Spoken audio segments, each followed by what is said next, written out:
नमस्कार, मैं श्रीमती वर्मा और आज हम आगे बढ़ते हैं 7वें तीर्थंकर भगवान सुपार्श्वनाथ की जीवन कथा के द्वितीय अध्याय की ओर। यह अध्याय चमत्कारों का नहीं, एक शांत और गहरे व्यक्तित्व के धीरे धीरे प्रकट होने की कथा है।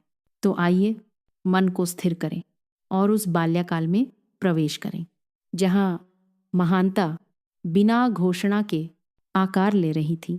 अध्याय 2, मौन की आभा। बालक सुपार्श्व। राजमहल में उत्सव समाप्त हो चुके थे। अब जीवन अपनी सामान्य गति से बह रहा था। बालक सुपार्श्व अन्य राजकुमारों की तरह चंचल नहीं थे। उनकी आंखों में एक असाधारण गहराई थी, जैसे वे देखने से अधिक समझते हों। जब दासियां उन्हें खिलौने देती, वे कुछ क्षण खेलते, फिर उन्हें सजाकर एक ओर रख देते, मानो वस्तुओं से अत्यधिक जुड़ना उनके स्वभाव में ना हो। एक दिन उद्यान में वे अकेले बैठे थे। पास ही कुछ बालक हंसी मजाक में एक छोटे पक्षी को पकड़ने का प्रयास कर रहे थे। सुपार्श्व उठे। उन्होंने पक्षी को अपने हाथों में लिया, न पकड़ने के लिए बल्कि बचाने के लिए। उन्होंने कहा, जिसे आकाश मिला है उसे मुट्ठी में क्यों बांधे। उनकी वाणी धीमी थी पर प्रभाव गहरा। पक्षी उड़ गया और उस क्षण उद्यान में एक अजीब सी शांति फैल गई। गुरुजनों के पास जब शिक्षा आरंभ हुई तो वे प्रश्न कम पूछते, पर जो पूछते वह सीधे मूल पर होता। एक दिन गुरु ने धर्म पर चर्चा करते हुए पूछा, संयम क्या है। बालक सुपार्श्व ने कहा, जब मन किसी भी परिस्थिति में अतिरिक्त नहीं होता, न अत्यधिक हर्ष न अत्यधिक शोक, वही संयम है। सभा में क्षण भर मौन छा गया। गुरु ने अनुभव किया, यह बालक शब्द नहीं अनुभव से बोलता है।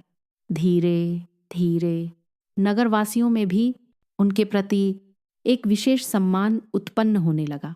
वे किसी से ऊंची आवाज में कभी नहीं बोलते थे, पर उनके पास बैठते ही लोगों के मन का अशांत कंपन धीमा पड़ जाता।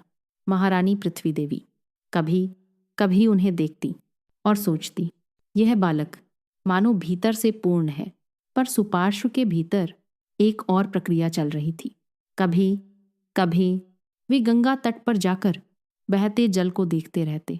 उन्होंने एक दिन अपने आप से कहा, जल बहता है, रुकता नहीं। क्या जीवन भी ऐसा ही प्रवाह है। उनके भीतर वैराग्य का बीज अभी अंकुरित नहीं हुआ था, पर भूमि तैयार हो रही थी। अध्याय का भाव। इस अध्याय में हम देखते हैं, महानता शोर नहीं करती, वह धीरे धीरे मौन में आकार लेती है। बालक सुपार्श्व हमें सिखाते हैं, संयम बचपन से ही संस्कार बन सकता है। और इसी शांत आभा के साथ भगवान सुपार्श्वनाथ की जीवन कथा का यह द्वितीय अध्याय पूर्ण होता है। अगले अध्याय में हम देखेंगे युवावस्था में प्रवेश करते राजकुमार सुपार्श्व और राजवैभव के बीच उनके भीतर उठती गंभीर चिंतन की लहरें। उस पावन यात्रा के लिए हमारे साथ जुड़े रहिए। नमस्कार। अपनी भावना कमेंट में ज़रूर साझा करें। आपका एक लाइक हमारे लिए हौसला है और शेयर करना ना भूलें। हमारे साथ इस सफ़र में बने रहें। चैनल को सब्सक्राइब ज़रूर करें। दिल से धन्यवाद।